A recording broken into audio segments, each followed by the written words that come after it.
What is up, LudyBros Army? It is your boy, Big Bro Lamar Ludy, and I'm coming to you guys today with some exciting Star Wars content. I picked up Star Wars Dooku, Jedi Lost, a novel set in the Star Wars era before Count Dooku fell to the dark side. So we're looking at Dooku as a young man, and I've really been looking forward to making this video for you guys.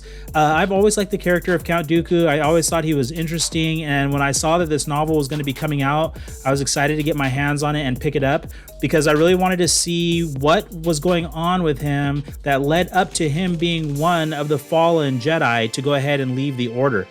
So one of the things that I really like about this book is that it's not your typical novelization, it's a screenplay, so that makes for an easy read. And they do a good job of weaving in current events as far as the Clone Wars go. We're seeing Asajj Ventress. She's trying to become the apprentice to Count Dooku, and she's having to carry out various missions for him. And along the way, they're doing flashbacks that are tying into Dooku's time as a youngling at the temple and as a Padawan. And you can see that he's got a lot of power in the Force. You can see that he has a lot of promise as a Jedi.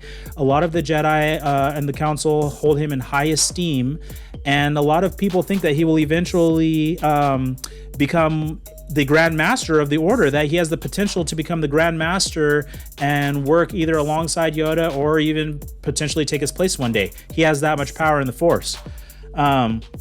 The events that come out in the course of this novelization, you end up finding out a lot about the Jedi. You find out a lot of their hypocrisy. You find out a lot of the issues that lead to Count Dooku, who was a prominent member of the Jedi, to become disenfranchised with the light side of the Force and eventually fall away from it. Now, something that I learned was that Count Dooku, near the end of the book, he leaves the Jedi Order, but it's not so much out of anger or hatred. His final conversation with Yoda actually shows a lot of respect that he has for his former master.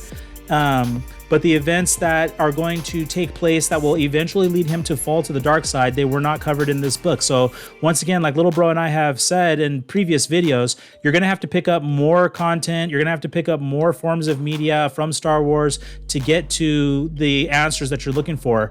A lot of them are tied in with Qui-Gon Jinn and how he was murdered by Darth Maul. And that is one of the eventual reasons that Count Dooku does fall to the dark side.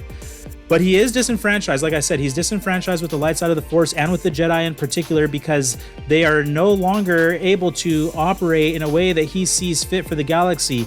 He feels that the Jedi should be able to use their power to do a lot of good, but instead they're mired in the bureaucracy of the Senate.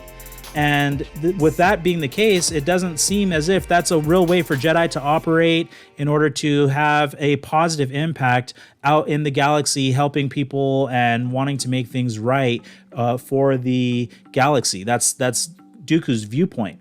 So it was very interesting to me. I did feel that this was a very interesting read. Like I said, it's a very good read because of the fact that it's in a screenplay. I know for some people, when they sit down to read a novelization, sometimes you can even get confused with who's talking, but this is very nice and clear. It's written out as a script.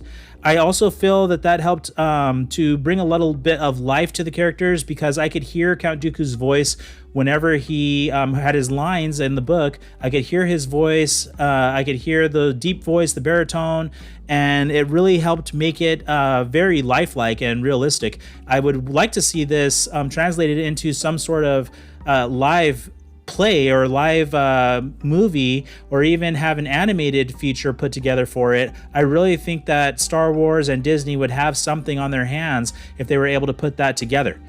So as we know that there's been some issues over at Disney with Kathleen Kennedy. Hopefully she's going to be on her way out. I don't know if she has anything to do with these novelizations. I doubt it because this novel was very good. It's a read that I highly recommend.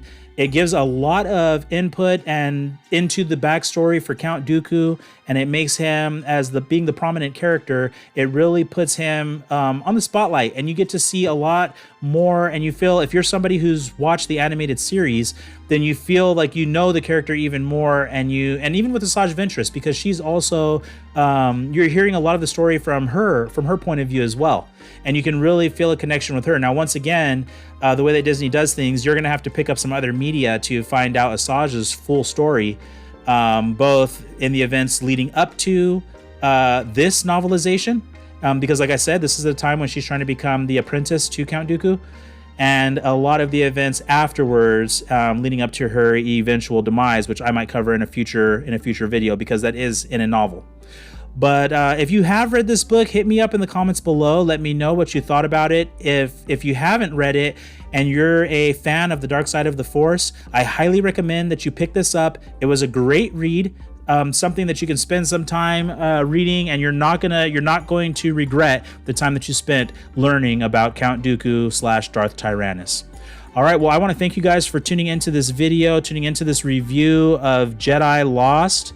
Hit me up in the comments below. Let me know what you thought. Make sure you've subscribed if you haven't already, and I will see you guys in the next video.